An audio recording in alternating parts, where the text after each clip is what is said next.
നമസ്കാരം, ഞാൻ ഡോക്ടർ ഷെഹറിയ, ആയുർവേദ ഹോസ്പിറ്റലിലെ സീനിയർ ഫിസിഷ്യനാണ്. എന്താണ് സെറിബ്രൽ പാൽസി?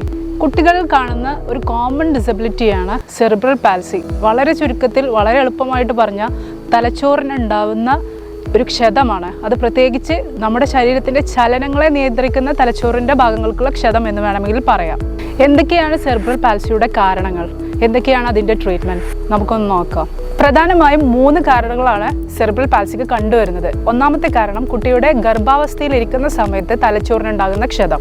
രണ്ടാമത് പ്രസവ സമയത്ത് ഉണ്ടാകുന്ന ബുദ്ധിമുട്ടുകൾ കാരണം ഉണ്ടാകുന്ന തലച്ചോറിൻ്റെ ക്ഷതം. മൂന്നാമത് പ്രസവ ശേഷം ഉണ്ടാകുന്ന തലച്ചോറിൻ്റെ ക്ഷതം. ഒന്നാമത്തെ കാരണം നമ്മൾ പറഞ്ഞു, കുട്ടിയുടെ ഗർഭാവസ്ഥയിൽ തലച്ചോറിനിരിക്കുന്ന ക്ഷതം എന്ന്. അത് ഏതൊക്കെ രീതിയിലാവാം? അമ്മയ്ക്കുണ്ടാകുന്ന ഇൻഫെക്ഷൻസ് ആവാം. രണ്ടാമത് അമ്മയ്ക്കുണ്ടാകുന്ന മാനസിക സംഘർഷങ്ങളാവാം. ഈ 2 കാരണങ്ങളാണ് പ്രധാനമായിട്ടും ഗർഭാവസ്ഥയിൽ സെറിബ്രൽ പാൽസി എന്നൊരു രോഗത്തിലേക്ക് കുട്ടിയെ എത്തിക്കാനുള്ള ഒരു പ്രധാന കാരണമായിട്ട് കാണുന്നത്. നോർമൽ ഡെലിവറി സമയത്ത് കുട്ടിയുടെ തലഭാഗമാണ് ആദ്യം വരിക.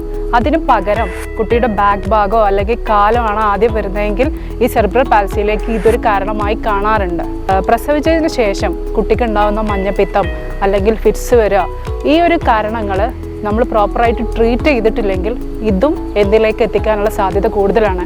സെറിബ്രൽ പാൽസി എന്നുള്ള ബുദ്ധിമുട്ടിലേക്ക്, അസുഖത്തിലേക്ക് എത്തിക്കാനുള്ള സാധ്യതകൾ കൂടുതലാണ്. ഇതുവരെ നമ്മൾ പറഞ്ഞത് എന്താണ് സെറിബ്രൽ പാൽസി, എന്തൊക്കെയാണ് അതിൻ്റെ കാരണങ്ങൾ എന്നാണ്. ഇനി നമുക്ക് നോക്കാനുള്ളത് എന്തൊക്കെയാണ് അതിൻ്റെ ചികിത്സകൾ എന്നാണ്. നെക്സ്റ്റ് നമുക്കത് നോക്കാം.